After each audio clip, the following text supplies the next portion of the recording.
There's a voice in my head. I don't know if you have one too, but I suspect that you do. Most of us do. We just don't talk about it. This voice wakes up when I wake up. It watches everything I do. It's there when I look in the mirror. It's there when I try to work. It's there when I go to bed, replaying the day, pointing out a single thing that I did wrong. Every awkward moment, every word I should have said differently, every time I wasn't funny enough, smart enough, good enough. This voice knows my deepest insecurities. Of course it does. It lives inside of me, inside of my head. And it uses them like a, prosecutor who's been studying my case my entire life.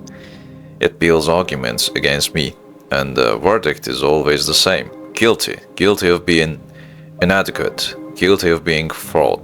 Guilty of not being who I should be.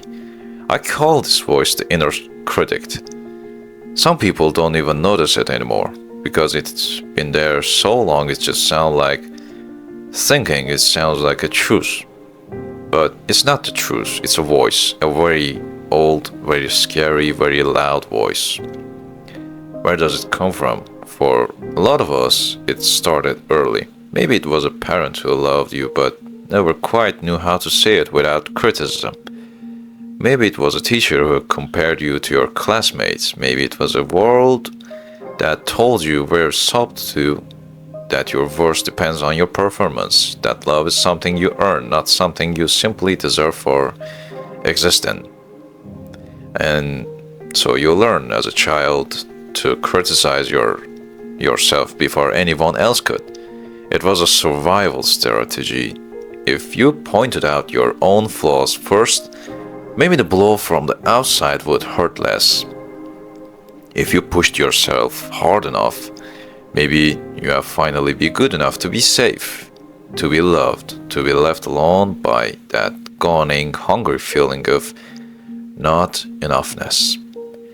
The critic grew with you. It became your constant companion. And here's a thick joke, At some point you started to believe the critic was helping you, that without it you would be lazy, you would be fail, you would, become nothing. So you keep it around, you even fed it, you gave it evidence every time you made a mistake. See, it was right. I really useless. But tell me something. When has hating yourself ever made you better? When has a voice that calls you worthless ever helped you create something beautiful? When has being your own bully ever led to genuine, lasting growth? It hasn't. It hasn't. The critic doesn't want you to grow. The critic wants you to survive. And for a long time, that was the same thing, but you are not a child anymore. You're not in that classroom, that household, that situation where you needed to shrink to be safe. You are here now, and the critic is still operating on old data. It's a broken alarm system. It screams every time you try to step into something new, something vulnerable, something that matters to you. It screams danger. You will be judged, you will fail, you will be abandoned, and you exhausted and conditioned. You listen. I call the critic a voice. But it's not just a voice, is it? It's a feeling too. That hot shame when you make a mistake. That cold dread when you are about to try something. That heavy blanket of self-loathing that drops over you for no reason at all. The critic doesn't just whisper words, it lives in your body, in your clenched jaw, in your tight chest, in the way you can't fully relax ever because you are always waiting for the next attack, and the attacker is you. The critic has stolen so much from you, moments of joy that you immediately questioned, achievements you couldn't celebrate because you were already moving to goalposts, relationships where you couldn't believe something actually liked you because you either pushed them away or waited for them to realize their mistake. The critic has kept you small and you have let it because you thought that smallness was humility. You thought cruelty was discipline. You thought self-hatred was self-awareness. It's not. It's just pain. Old, unhealed pain wearing a mask of motivation. I want to tell you something that might feel impossible to believe, but sit it for a moment. That voice, your inner circle, it's not your enemy. It's not a monster. It's a part of you that learned very, very early that the world was dangerous and that you needed to be perfect to survive it. It's terrified of the everything. It's a little protector wearing armor made of insults. It doesn't know any other way. It thinks if it stops yelling, you will get hurt. So it yells because it's scared. And when you start to see the critic that way, not as a tyrant, but as a frightened guard dog that's been on duty too long, something shifts.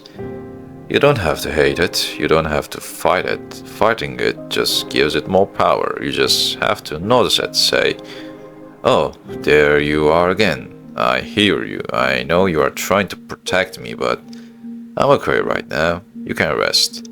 The critic won't disappear. I don't think it fully does, but it can get quieter.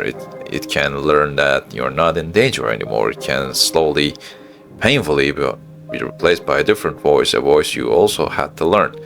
A voice that says you are doing your best. That's enough. You are allowed to make mistakes. You are allowed to be human. You're allowed to be loved without earning it. That voice is in you too. It's been buried under years of noise. It's very quiet. It speaks in small moments. When you let yourself rest without guilt, when you laugh at something silly, when you look in the mirror and feel the flicker of affection for the tired person looking back. That's the real you, not the critic.